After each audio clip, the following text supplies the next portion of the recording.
আমাদের জীবনে এমন কিছু সময় আসে যখন দেয়ালে পিঠ থেকে যায়, যখন আমাদের নির্দিষ্ট চাওয়া পূরণ করা ছাড়া আর বিকল্প কোনো পথ সামনে খোলা থাকে না। এ ধরনের পরিস্থিতিতে আল্লাহ রাব্বুল আলামিনের কাছে আমাদের মনের একান্ত কামনা বাসনাগুলোকে পূরণ করবার জন্য একটি বিশেষ পথ বাতলেছেন আমাদেরকে প্রিয় নবী সাল্লাল্লাহু আলাইহি ওয়াসাল্লাম, আর সেটি হলো ইসমে আযম। ইসমে আযম মানে হলো মহান নাম। আল্লাহ রাব্বুল আলামিনের এই ইসমে আযম তথা মহান নামের মাধ্যমে কোনো কিছু চাওয়া হলে তিনি সেটা পূরণ করেন। এই নামের মাধ্যমে আল্লাহকে ডাকা হলে তিনি সেটাকে সাড়া দেন। এ মর্মে নবী আলাইহিস সালামের অনেকগুলো হাদিস রয়েছে। অনেক উলামা একরাম ইসমে আযম সম্পর্কে বলেছেন যে এটি হলো আল্লাহ রাব্বুল আলামিনের যে মূল নাম আল্লাহ, সেটি তার অনেকগুলো গুণবাচক নাম আছে। তমধ্যে থেকে আল্লাহ রাব্বুল আলামিনের যে মূল নাম আল্লাহ, এই আল্লাহ এই নামের মাধ্যমে আল্লাহ রাব্বুল আলামিনকে ডেকে যদি বান্দা কোনো কিছু চান কায় মনোবাক্যে অন্তরের গভীর থেকে, তাহলে সে দোয়া আল্লাহ রাব্বুল আলামিন অবশ্যই কবুল করেন। এজন্য কোনো কিছু আল্লাহ রাব্বুল আলামিনের কাছে চাওয়ার আগে যদি আল্লাহ বলে ডেকে ভালোবাসা থেকে, আস্থা থেকে, ভরসা থেকে, কায় মনোবাক্যে দীনতাহীনতার সাথে আল্লাহকে ডেকে যদি কেউ দোয়া করেন, তাহলে সে দোয়া আল্লাহ রাব্বুল আলামিন ফিরিয়ে দেন না। ইসমে আযম সম্পর্কে আরও নির্দিষ্ট করে আমরা নবী আলাইহিস সালামের যে হাদিসটি দেখতে পাই, সেটি তিরমিজিতে বর্ণিত হয়েছে, আরও বিভিন্ন হাদিসের কিতাবে বর্ণিত হয়েছে। সে হাদিস সম্পর্কে বিশ্ববিখ্যাত হাদিসবিদ হাফিজ ইবনে হাজার আল আসকালানী রাহিমাহুল্লাহ ফাতহুল বারীতে লিখেছেন যে ইসমে আযম সম্পর্কে সবচেয়ে বিশুদ্ধতম হাদিস হলো এটি।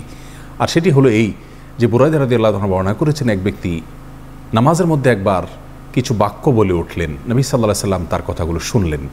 তিনি বলে উঠলেন, আল্লাহুম্মা ইন্নী আসআলুকা বিআন্নী আশহাদু আন্নাকা আনতাল্লাহ লা ইলাহা ইল্লা আনত আল আহাদুস সামাদ আল্লাযী লাম ইয়ালিদ ওয়া লাম ইউলাদ ওয়া লাম ইয়াকুল লাহু কুফুয়ান আহাদ।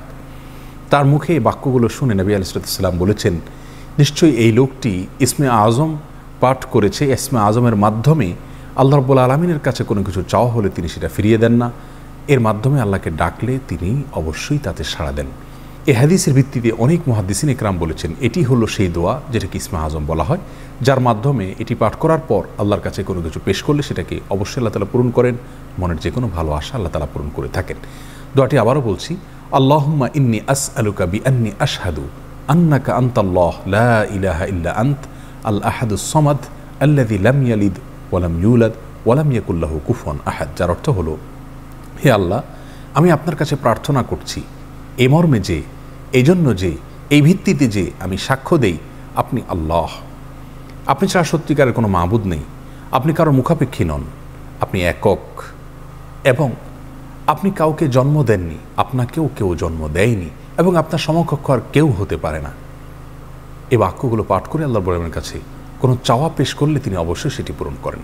কেউ যদি অত্যন্ত সংক্ষেপে ইসমে আযমের মাধ্যমে দোয়া করতে চান, তাহলে তিনি আল্লাহ রাব্বুল আলামিনের প্রতি আন্তরিকতা, ভালোবাসা, শ্রদ্ধা, বিশ্বাস, ভক্তি এবং ভরসা রেখে আল্লাহকে ডেকে ডেকে মায়ার সাথে, মমতার সাথে, আল্লাহর অনুগ্রহগুলোর কথা স্মরণ করে আল্লাহকে ডেকে ডেকে তার মনের চাওয়াগুলো পূরণ করবেন।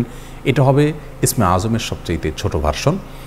আর যদি কারোর হাতে সময় থাকে, তাহলে তিনি ইসমে আযমের যে দোয়াটি আমরা কথা বলেছি, আল্লাহুম্মা ইন্নী আসআলুকা বিআন্নী আশহাদু আন্নাকা আনতাল্লাহ লা ইলাহা ইল্লা আনত আল আহাদুস সামাদ আল্লাযী লাম ইয়ালিদ ওয়া লাম ইউলাদ ওয়া লাম ইয়াকুল লাহু কুফুয়ান আহাদ। এই দোয়াটা তিনি পাঠ করবেন, করে আল্লাহর কাছে তার চাওয়া পেশ করবেন। জীবনের কঠিন মুহূর্তগুলোতে বিশেষ করে এই ইসমে আযম পাঠ করে আল্লাহর রাব্বুল কাছে দোয়া করব, সেটা অবশ্যই আল্লাহ তাআলা কবুল করবেন যদি দোয়ার মৌলিক শর্তগুলো আমরা পূরণ করে থাকি।